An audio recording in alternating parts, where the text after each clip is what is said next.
Мындан 6 жыл, 7 жыл мурунку сүрөттөр да бул. Мына 1,5 жыл болду уже эки бөйрөгүм абсолютно бар жогу отказ берди. Кыргызстандын чегарасын 17 жыл кайтарган Акимбек Бакмаматов оор илдетке чалдыгып, тагдырдын сыноосуна кабылган. 18 жашыман баштап кызмат кылдым да. Баткендин бүт жеринде иштеди. 4-5 оору менен алышып аткан турбайсыз. Ал жубайы, 2 баласы менен бирөөнүн үйүнө ижара төлөп жашап жатат. 2010 ошол окуясында баштан аякка чыккан. Эми бул дагы бир тагдырдын сыноосу экен. 10 күн мурун дагы 2 жолу комага кетип больницага жатып чыктым. Жазган дарысына менин акчам жетпей калат кээде. Аптекага карызга туруп калабыз. Эртең алып келип берем деп паспортумду дагы коюп калабыз. Кезинде мекен чегин коргоп, катылгандын бизин кайтарган Акимбек азыр оору менен күрөшүп отурат. Абалы улам оорлошуп жаткандыктан бийлик жетекчилеринен жана мекендештерден жардам сурап кайрылды. Соц тармак аркылуу кайрылууга туура келди. Колубуздан келишинче жардам берели. Амансыздарбы көрөрмандар, биз азыр Чүй облусунун Жайыл районундагы Полтавка айылына келдик. Бул жакта 17 жылдан бери чегара кызматында иштеген Акимбек Бакмаматов аттуу кызматкер жашайт. Ал тилекке каршы бөйрөгүнөн жабыркап, жана башка бир нече ооруларга чалдыгып, учурда жардамга муктаж болууда. Мен ошо кызмат абалымда чегара кызматында иштеп жүрүп ооруп калдым. Пандемия башталган маалда ковид болдум да. Ковид болуп эле ошодон эле осложнение берип, буттарым шишип баштады. Анан больницага жаттым. 3 ай, 4 ай больницадан чыкпады. Жатып жүрдүм. Ошо бөйрөктөн, кандан анемия деп, кан жетишсиз деп азырга чейин ошо кан куйдуруп келем ай сайын. Кан жетишсиз, анан сахарный диабет деп анализ чыгарган. Ошо менен 5 жылдан бери алышып келем. Мына 1,5 жыл болду уже эки бөйрөгүм абсолютно бар жогу отказ берди. Эки бөйрөгүңүз тең иштей алды. Эки бөйрөгүм тең. Азыр гемодиализ алып келем, черезден гемодиализ алам. Ошо кызмат абалымда ошондой ооруга чалдыкканмын да. Анан бул оору менен иштегенге болбойт.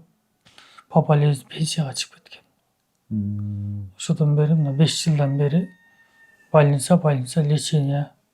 Бир эле оору менен эмес, 4-5 оору менен алышып аткан турбайсызбы? Бул жакта ошол кант диабети дейт, кант диабетинин биринчи түрү дейт, бул өтө өрчүп кеткен түрү экен. Хронический вирусный гепатит В дейт, анемия 3 даражадагы, ушул сыяктуу программный гемодиализ, хронический программный гемодиализ деп ушундай түрлөрү экен. Чегара кызматында ар кандай заставаларда, чегара заставаларында Кытай, Тажикстан, Өзбекстан чегара заставаларында, көзөмөл өткөрмө жайларында иштедим. 18 жашыман баштап кызмат кылдым да. 4 жыл болду, 5-жылга кетип чыкканым. Кайсы жерлерде иштедиңиз, кайсы аймактарда? Эркештам, Тажикстан чегарасы жакта Карамыкта иштедим. Өзбекстан чегарасында иштедим. Акыры Баткенде 10 жыл жүрдүм. Баткенде 10 жыл иштедиңиз.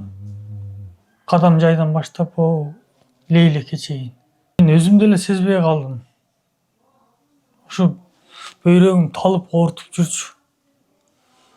Кийин буттарым шишип, ошондой осложнение эле ошодон эле башталып кетти. Анан 4 жыл лечение кылдым. Акыры болбоду, гемодиализге түшкө туура келди. Анан ошо бөйрөккө суу өткөн, жымда күч келтирип алгансың дейт. Эми мен ичип деле, чегип деле жүргөн бала эмесмин өмүрүмдө. Анан күч келтиргиден, ошо сууктан дейт, же ошо нагрузкадан дейт. Мамлекет тарабынан кандай жардам болуп атат? Чегара кызматы сизге ушул кызмат ордунан ооруп кетсеңиз кандайдыр бир кенемте төлөдүбү? Мамлекет тарабынан ошо компенсация төлөнгөн, ошол бойдон башка үй менен камсыз кылабыз дешкен. Азырга чейин камсыз болуп электим да үйгө. Мына ижарада турам, өзүң деле көрдүң. Бул жерде азыр бирөөнүн үйүндө ижарада турам. Эми шаарда турганга мен эч жерде иштей албасам, эми каражатым жетпейт да. Алган пенсиям дары дармегим менен ашпайт. Кызмат ала алман ооруп по болезни кеткеним үчүн ошо үй менен камсыз кылабыз дешкен, бирок камсыз кыла элек.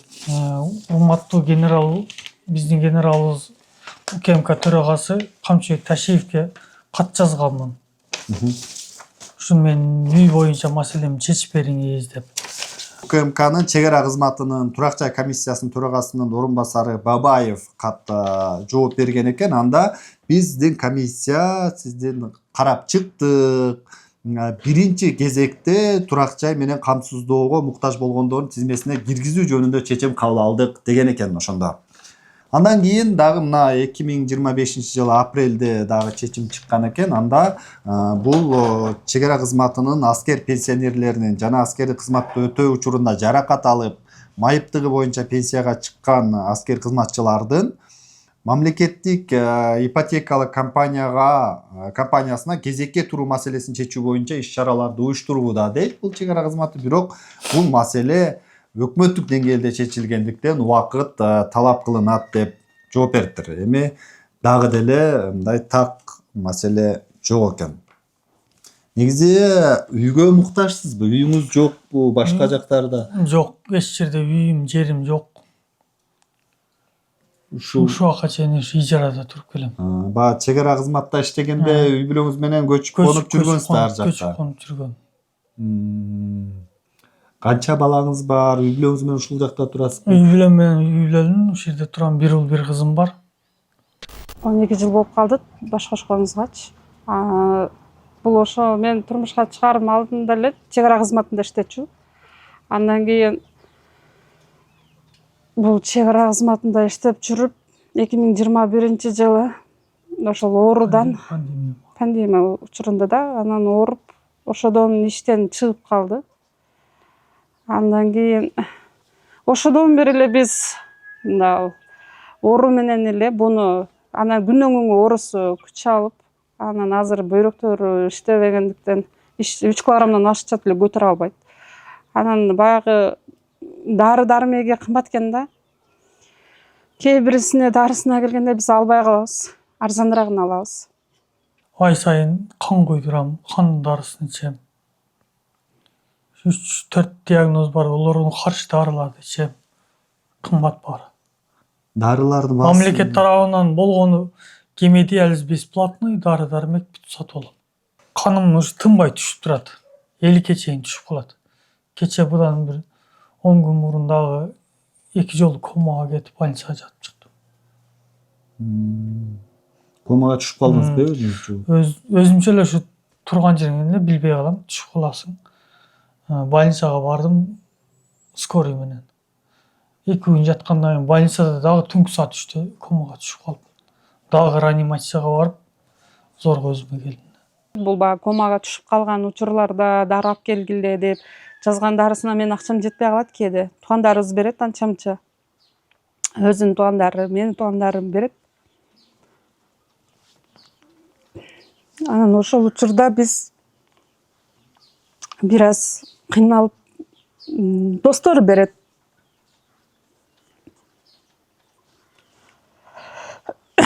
Анан ошол акчасын да бир укол эле 2,5 миң, 2 миң ошондой болуп калат. Ошондой болуп калат. Анан биз кээде аптекага карызга туруп калабыз. Эртең алып келип берем деп паспортуңду дагы коюп калабыз. 2010 ош событияга 2019 Тажикстан менен Кыргызстан чек арасында коголомго катышкам. Баткенде. Ошол учурда кадимки эле ошол жерде жүрдүңүзбү? Ошол жерде эле. Ошол учурда бул чек арада иштечү да. Аскер кызматкерлер, командирлер каяка буйрук берсе, ошол жака барып эле жүрдүк. Буйрукту аткарып.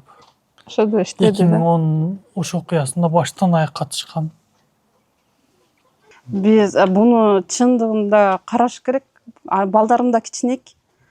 Буну карап үйдө, анан үйдө ошо анча-мынча элден алып тигүүчүлүк кылам, эжелериме кичине жардам берейин деп ошо тигүү машинаны алып беришкен да. Ошону алып келип азыр ошо анча мынча беришет, шаардан алып келип беришет. Ошону үйдөн анча мынча тигем. Монун акчам деле анча жетпейт, чындыгында балдарыма ашпайт. Бунун дары кымбат. Квартплата деген бар бизде. Ижарага жүрөбүз. Кээде кымбатка түшүп калат. Биз азыр сыйлыктарын көрүп отурабыз. 17 жылдык эмгегиндеги бул жерде азыр 1,5 эле калыптыр дейт. Калганы көчүп конуп атып, ар жакта биз азыр ушул жерде сактап калган үйүндөгү сыйлыктар ушулар экен. Бул ар кандай мамлекеттик органдардан, райондон, чек ара кызматынын өзүнөн, башка мекемелерден алынган. Анын ичинен азыр биз өзгөчө белгилей кетүүчү нерсе Акимбек Бакмаматов чек арачы, 2-даражадагы мыкты чек арачы деген наам алган экен. Бул мындай сыйлык көпчүлүк чек арачыларга бериле бербейт. Бул өтө эмгеги сиңген гана кызматкерлерге бериле турган сыйлык. Бул жанагы чек ара кызматынын отличниги деген, бул 2-даражадагы отличниги деген наам. Буну дагы белгилей кетсек болот. Азыр сонун кылып койбодубу? Ал убакта бизде үй жок болчу. Ар кайсы кошуна барган электе иштеди, Баткендин бүт жеринде иштеди. Ал бардык жеринде эле ошо ижарада жүрдүк. Бирөөлөрдүн үйлөрүнө. Бирөөнүн үйүндө, бирөө кухнясын берет. Бирөө ошол үй бош турган үйдү араң табасың, ал убакта деле ошондой болчу. Бул иштеп аткандан кийин иш чогуу жүрдүк да. Абалы тез эле өзгөрүп турат. А мына ысыкта дагы аябай болду быйыл. Ысыкта катуу эле болду да, комага түшүп, кайра чыгып, өзүнө келип, врачтардын көзөмөлүндө азыр мына биздин келечегибизде пландарыбыз болчу, балдарымдын келечеги деп жакшы, биз деле эл катары үй жайлуу болуп, балдарымды чоңойтуп, жакшы ийгиликтерге жетишкенге кылчубуз. Бул иштеп, чек ара кызматында иштеп, прапорщик, андан дагы жогору немеге не дейт эле? Званиясын көтөргөнгө аракет кылып дегендей. Биз аябай ошондой умтулганыбыз жакшы болчу. Бул дагы бир тактырдын сыноосу экен. Биз элге чыгабыз деп эч ойлободук. Урматтуу ажабыз, биздин президентибиз Садыр Нуркожоевич, жана УКМК төрагасы генерал Камчыбек Кыдыршаевич, сиздерге кайрылуумдун себеби мен ошо 17 жыл чек ара кызматында иштеп, кызмат абалыман ооруп, пенсияга чыкканмын. 5 жылдан бери ушул ооруп, гемодиализ, оорумдун диагнозу сахарный диабет, жана 2 бөйрөгүм иштебейт, гемодиализ алам, ашказан, жана вирусный гепатит, ошол сыяктуу оорулар менен ооруп келем. Жана менин дарыларым, лечениям кымбат болгонуна байланыштуу сиздерге кайрылуумдун себеби ушул. Мен леченияма жардам беришиңиздерди суранам. Үй бүлөлүмүн, 2 балам бар. Келинчегим да иштебейт.